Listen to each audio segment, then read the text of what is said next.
کل نفس ذائقۃ الموت وَنَبْلُوكُمْ بِالشَّرِّ وَالْخَيْرِ فِتْنَةً وَإِلَيْنَا تُرْجَعُونَ۔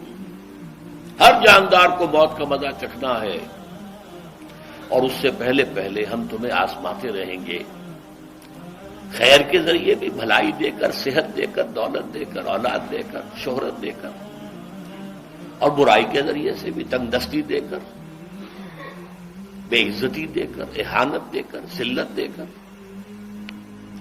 وَإِلَيْنَا تُرْجَعُونَ، اور پھر ہماری طرف لوٹائے جاؤ گے۔ یہ وہ دوسری حقیقت جو میں نے کہا کہ جس پر پردہ پڑا ہوا ہے، بہت بڑا پردہ ہے۔ لوگ یہی سمجھتے ہیں کہ یہی دنیا کی زندگی ہے۔ قرآن کہتا ہے ان الدار الآخرۃ لہی الحیوان لو کانوا یعلمون، یہ تو آخرت والی زندگی ہے جو اصل زندگی ہے، کاش کہ انہیں معلوم ہوتا۔ اس سے بھی زیادہ تفصیل سے یہ آل عمران میں آئی آیت، کل نفس ذائقۃ الموت وَإِنَّمَا تُوَفَّوْنَ أُجُورَكُمْ يَوْمَ الْقِيَامَةِ،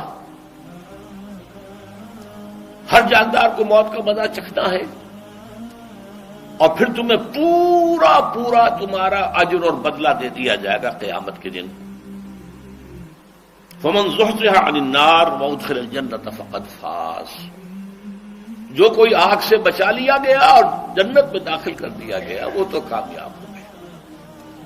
اللہم ربنا اجعلنا منہم، اللہم ربنا اجعلنا منہم، اللہم ربنا اجعلنا منہم۔ وما الحیات الدنیا الا متاع الغرور، اور دنیا کی زندگی تو سوائے دھوکے کے سامان کے اور کچھ نہیں ہے۔ دھوکہ کس معنی میں؟ یہ تمہیں اصل زندگی سے غافل کر دیتی ہے۔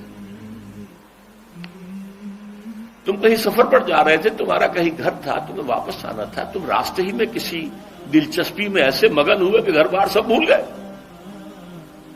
یہ تو تمہارا عارضی سا سفر تھا،